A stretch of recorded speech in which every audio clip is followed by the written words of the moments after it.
Me tocó la parte más fácil porque yo creo que el 85-90% de las bifurcaciones se pueden tratar con, en vez de decir un stent, vamos a decir la técnica de stent provisional, que me parece que es el título más correcto. 20% de nuestras angioplastías pueden tener un compromiso de bifurcación. Sabemos que el tratamiento es un poco más difícil, con menos éxito en agudo y mayor restenosis o trombosis de stent a largo plazo versus las lesiones no bifurcadas. Aprendimos ya en la sesión anterior de que para un correcto planning de cualquier tratamiento es importante evaluar bien la anatomía o fisiología de nuestra lesión. Y esto en las bifurcaciones es esencial. Por supuesto, todas las bifurcaciones parten con un exhaustivo análisis anatómico, donde voy a evaluar la rama principal, la rama lateral, la angulación, la presencia de calcio, el largo de la lesión en la rama lateral, etc. Esto, la mayoría de las veces, sustenta una teoría muy interesante, que es una teoría que sigue la ley fractal de las bifurcaciones, y en la cual tanto Murray como Finet dijeron que hay una correlación entre el diámetro de mi rama principal proximal y los diámetros de las ramas de división, que sigue un análisis matemático. Por lo tanto, yo puedo estimar muy precisamente los diámetros de mi bifurcación conociendo al menos dos de ellos.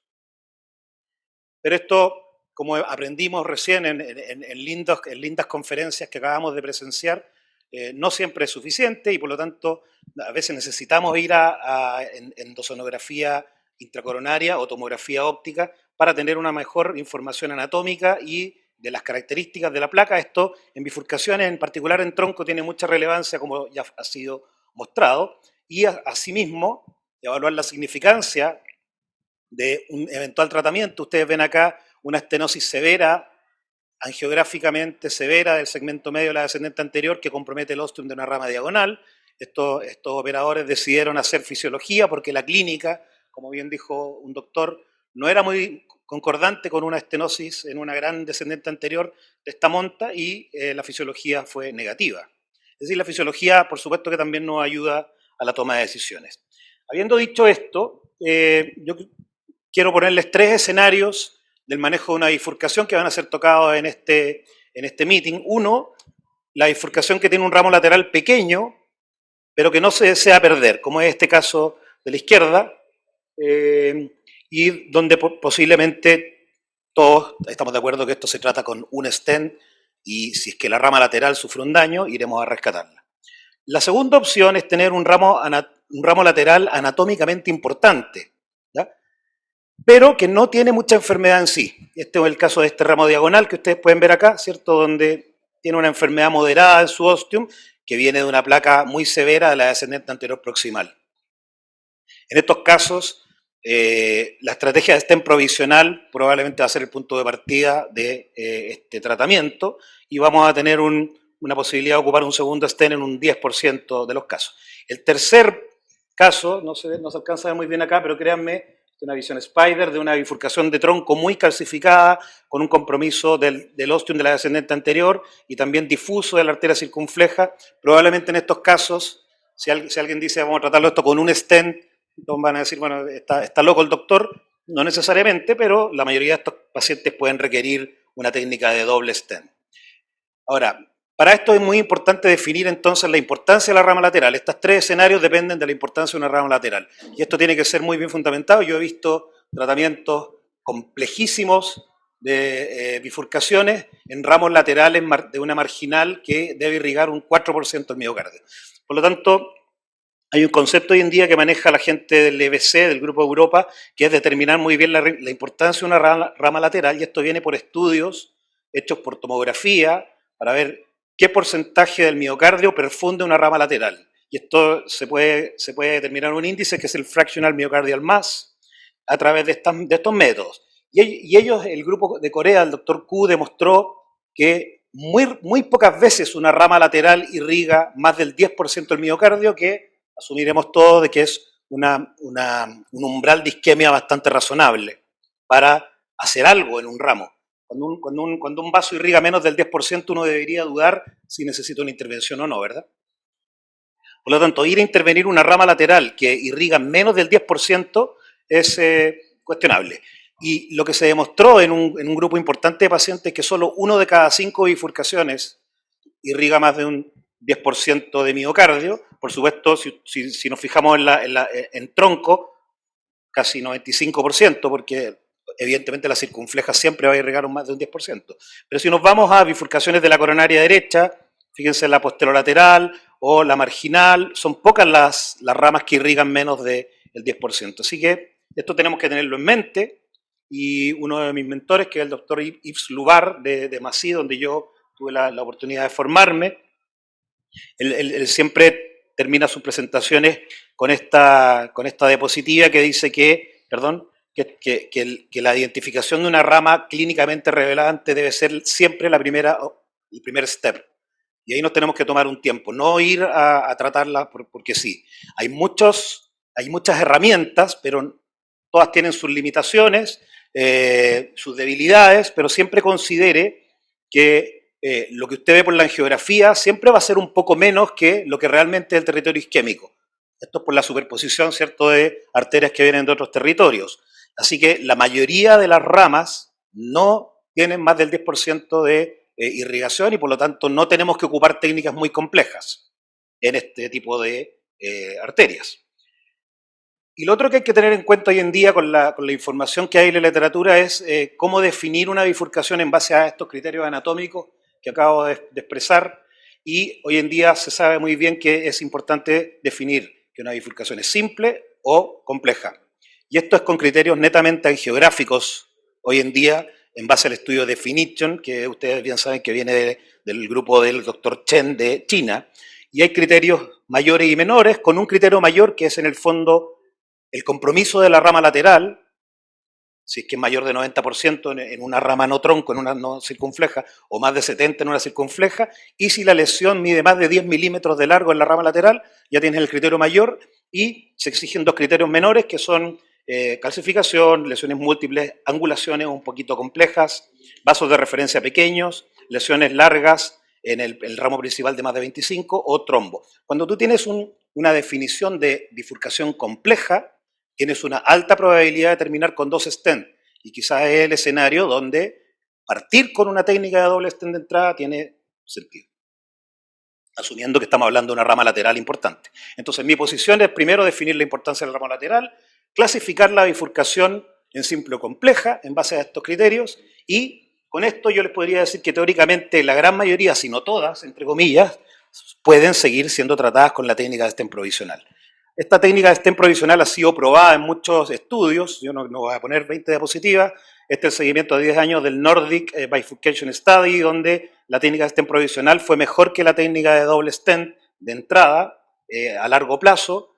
En el Excel, una de las variables de endpoint negativo en angioplastia de tronco fue el uso sistemático de doble stent, pero recibimos hace 5 años noticias de China que aparentemente una técnica de Deca-Cratch bien realizada podría ser mejor que la técnica de stent provisional en el tronco. Y esto incluso llegó a nivel de las guías de tratamiento en la enfermedad de tronco, en que cuando tienes enfermedad de tronco con compromiso de la bifurcación, se está sugiriendo que hacer una técnica de Deca-Cratch, que es una técnica de entrada de doble stent, donde colocas la mayoría de las veces el stent inicial en la rama lateral, sería mejor.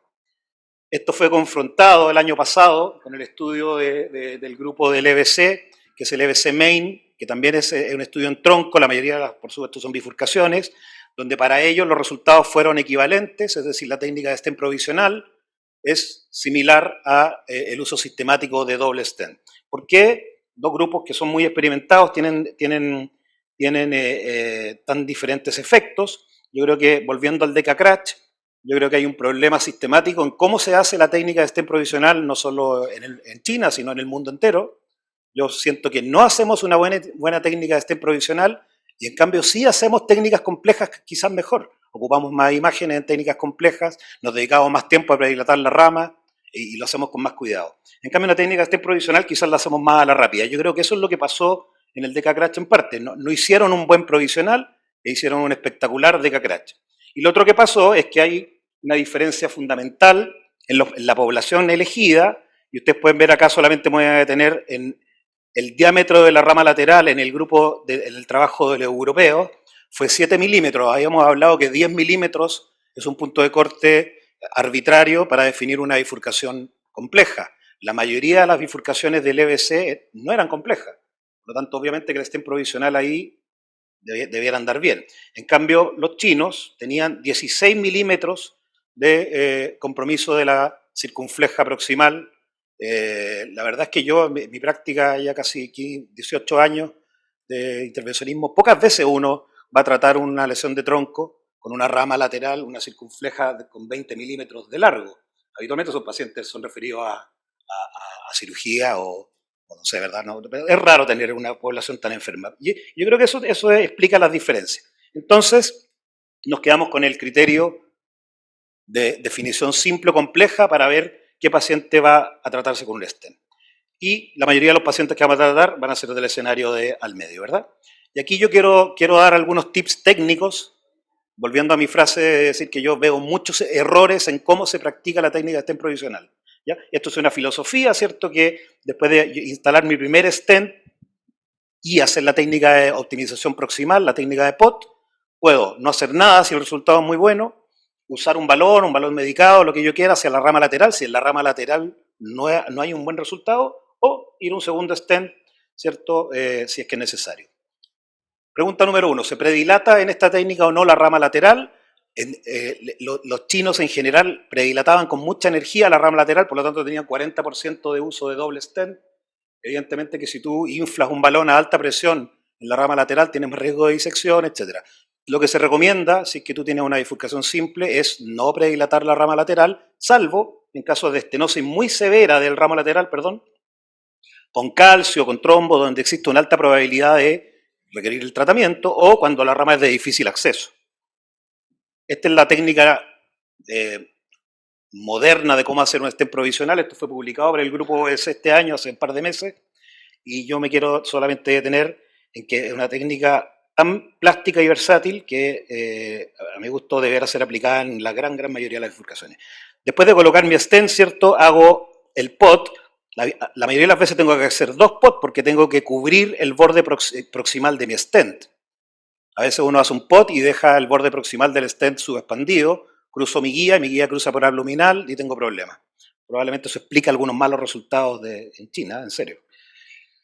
Si el resultado es óptimo, me puedo quedar ahí. Si el side branch tiene un problema, puedo ocupar una tercera guía si hago un buen POT sin ningún susto, porque nunca se va a ir por abdominal, siempre se va a ir por dentro del stent, ¿cierto? O puedo retirar mi guía, aquí en la parte de abajo donde dice B, retirar mi guía del ramo proximal, principal, y cruzarlo siempre por el strat distal y terminar haciendo un kissing y un repot, y el repot, fíjense bien, es distinto al primero, que es hasta la carina. Este repot es más proximal, porque si no se disminuye el área del ostial del ramo lateral.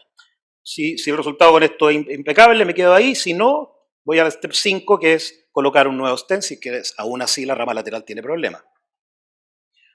Es importante seleccionar el tamaño del stent en base al diámetro de referencia distal, para no tener un desplazamiento de la carina muy exagerado y tener problemas con el side branch. Esto es muy relevante. Y la técnica principal en el provisional es el POT. Yo tuve la suerte de conocer al que lo inventó, a Olivier Darremont. Él inventó esto por ahí por el año 2008, 2009, y antes las bifurcaciones no se hacían con esto, y se recruzaba siempre sacando la guía. Por supuesto, a veces tenías que meter una nueva guía y ahí tenías problemas, se meten entre los stent o abdominal. Con esta técnica se acabó ese problema, ¿cierto? Y este es un eje fundamental del provisional y hay que saber hacerlo bien, hay que posicionar muy bien mi balón. Si yo lo coloco muy distal, un balón grande, voy a hacer un desplazamiento de la carina. Si lo coloco muy proximal, voy a tener probablemente un problema de no buena apertura de los strat hacia la rama lateral. Hay que conocer el balón, esto lo muestro siempre, ¿cierto? No todos los balones son iguales. Fíjense el balón de Trek. El balón de Trek tiene su hombro que comienza donde comienza la parte radio opaca, ahí parte el hombro. En cambio hay otros balones que es donde termina, como el Maverick de Boston. O sea, hay que saber bien conocer el balón para hacer un POT, porque el POT hay que hacerlo en forma muy precisa. Lo otro que hay que saber muy bien es cómo en mi stent porque no todos los stents se pueden dilatar a un diámetro al que yo quiero llegar. Esto en particular es muy relevante en el tronco coronario izquierdo, donde hay stents que no van a alcanzar a la dimensión que yo quiero. Por ejemplo, no quiero detenerme en fabricantes, pero el stent de Orsiro, por ejemplo, no supera muchas veces dilataciones de 4 o máximo 5,2. Yo tengo un tronco de 5,8, con este stent nunca voy a llegar y lo voy a romper. Tengo que conocer mi stent para saber cuánto puedo posdilatarlo aproximal. Cuando recruzo a la rama lateral, si es que yo tengo un problema, por supuesto, si tengo un flujo menor a TIMI3, si tengo una estenosis severa en una rama lateral importante y no quiero dejarlo así, pese a que la fisiología puede cuestionarme mi decisión, probablemente ahí es mejor recruzar y terminar haciendo, como les dije, un kissing balloon y un repot. Si yo tengo una guía de presión y la estenosis es funcionalmente significativa, por supuesto también. Pero para mi gusto existe una indicación que debiera haber un kissing sistemático, y aquí esto puede ser muy provocador. Yo creo que en el tronco coronario izquierdo siempre tiene que haber un kissing balloon, no solo porque la circunfleja una gran arteria y puede requerir una intervención posterior, y es bueno tener el camino abierto, sino porque además cuando quedan strat cubriendo el ostium del side branch, o sea, si queda un strat al medio del ostium de la circunfleja, puede ser promotor de eventos. Esto es un tipo de restenosis distinta a la restenosis que uno piensa intraluminal normal, que se empieza a formar una hiperplasia en los strat que cruzan como un modelo de mala posición máxima, por decirlo de alguna manera, y por lo tanto hoy en día el grupo de Europa, y yo estoy de acuerdo con eso, promueve kissing sistemático en el tronco. Para eso, y en el tronco, tengo que saber bien dónde recruzar, y aquí viene el segundo problema. No hacemos buen pot, y lo segundo, no recruzamos bien. Cruzamos y nos contentamos, listo, cruzó la guía, dame el balón para dilatar. Aquí hay una serie de problemas y probablemente el doctor Castro en su centro debe ocupar OCT para cerciorarse de que su guía cruza por el strat distal. Si tú cruzas por el strat proximal, tu provisional te va a quedar mal. En una rama chica probablemente no tiene ninguna importancia, pero en un tronco sí tiene importancia. Por lo tanto, este es un paso que me parece que es relevante saber cruzar dónde. Y tiene que ver también con el diseño del stent. Aquí, fíjense, este el ostium del side branch, en amarillo arriba, es la carina. Y existe una posibilidad, que es azarosa, por supuesto, de que el link del stent, independiente del tipo de stent que sea, de la conformación de los strat, te puede quedar muy cerca de la carina, como es el caso de los dibujos de la derecha. Cuando te pasa eso, tu kissing balloon siempre va a ser insuficiente, porque vas a deformar mucho tu stent. Esto, la única forma de reconocerlo es haciendo tomografía óptica antes de hacer un kissing, después que recruzas, y hacer el modelo de reconstrucción 3D. Por supuesto, es una cosa engorrosa que nadie hace mucho, ¿verdad? El kissing tiene que ser con balones no complacientes, tiene que ser simultáneo. Hay un efecto colateral del kissing, que es una deformación en cuello de botella, que podría tener una alteración en los flujos coronarios, y esto entonces se puede arreglar haciendo un kissing tal vez un poquito distinto, como es este mini kissing, donde apenas hay asomado algo hacia el ostium de la rama lateral. Después de hacer el kissing hay que hacer un repot, y este es el tercer punto clave. El repot del provisional no se hace igual al primero, se hace más distal. Y esto no es tan fácil. Y tendemos a ocupar el mismo balón inicial, y el mismo balón inicial, un balón, vuelvo al tronco, un balón 5,0 por 8, usado, lo vuelvo a meter, probablemente voy a tener un poquito de deformación longitudinal. Yo creo que si uno quiere hacer esto, tiene que hacerlo con un nuevo balón. Por supuesto. Después el pot site, hay una alternativa que en vez de hacer el kissing es abrir la rama lateral y hacer un repot. Esto, para mi gusto, en vasos pequeños sirve, en el tronco no. ¿Por qué? Porque se desplaza la parte contraria a la rama lateral hacia la rama lateral del stent principal, y esto no siempre se arregla con un repot.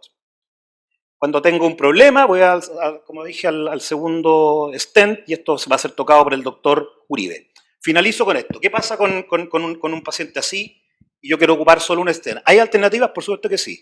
El balón liberador de droga, y esto se está probando. En general, en bifurcaciones se ha demostrado en un metaanálisis de que cuando tú ocupas un balón medicado y lo comparas con un stent, o con un balón, por supuesto, no medicado, tienes resultados similares. O sea, es decir, esta tecnología sirve. Incluso hay grupos que están haciendo bifurcaciones sin stent, ocupando balones medicados en las dos ramas, con resultados promisorios. Así que quiero concluir que teóricamente todas las bifurcaciones pueden tratarse con técnica de stent provisional. Para mi gusto, la técnica de stent provisional sigue los principios de la técnica de KISS, Keep It Simple and Safe.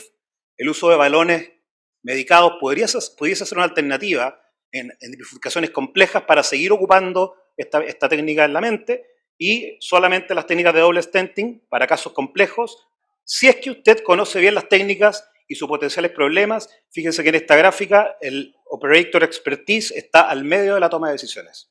Gracias, doctor Santana.